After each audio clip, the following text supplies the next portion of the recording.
প্রথমে জানাই সবাইকে জয়গুরু। আমার ঠাকুরের চরণে শতকোটি প্রণাম এবং বড় মার চরণে প্রণাম। আজ আবার একটি অবিশ্বাস্যকর ঘটনা নিয়ে আপনাদের কাছে উপস্থিত হয়েছি। এই ঘটনাটি একটি পত্রিকার ছাপা হয়েছিল।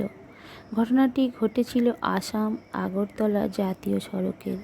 শিলচর থেকে এক পরিবার তাদের প্রাইভেট গাড়ি করে আগরতলাতে ঠাকুরের একটি অনুষ্ঠানে যোগদান করে। তারপর অনুষ্ঠান শেষ করে তাড়াতাড়ি বাড়ির দিকে রওনা হয়। কিছু দূর যাওয়ার পর হঠাৎ করে গাড়িটি ব্রেক ফেল করে ও গাড়িটি সরাসরি খাদে পড়ে যায়।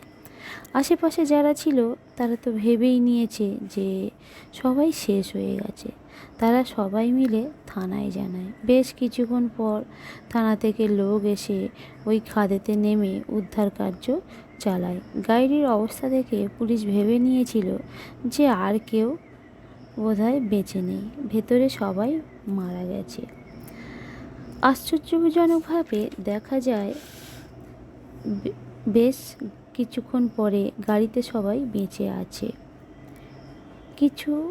তাদের কারোরই কিছু হয়নি বা কেউ মারা যায়নি।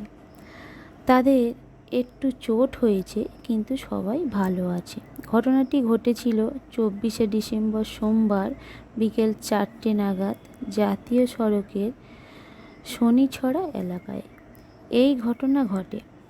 জানা গেছে যে গাড়িটি আগরতলা থেকে সৎসঙ্গ সেরে শিলচরে নিজেদের বাড়িতে ফিরে যাচ্ছিলেন তারা। গাড়িটিতে একই পরিবারের 5 জন সদস্য ছিল।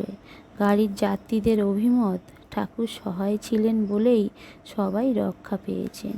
এবার বলুন সবাই, ঘটনাটি আপনাদের কেমন লাগলো? সবাই একটু শেয়ার করবেন ঘটনাগুলি। আর আমার ঠাকুরের যদি কেউ দীক্ষিত মানুষ থেকে থাকেন তাহলে কমেন্টে জয়গুরু জানাবেন। ঠাকুর যদি আমাদের জীবন থাকেন তাহলে আমরা অকাল মৃত্যুকে হার মানাতে পারবো। সবাই সময় মতো ইষ্টবৃত্তি করবেন, তাহলে সবাই ভালো থাকবেন। সবাইকে জয়গুরু জানাই। বন্দে পুরুষোত্তমম, বন্দে পুরুষোত্তমম, বন্দে পুরুষোত্তমম।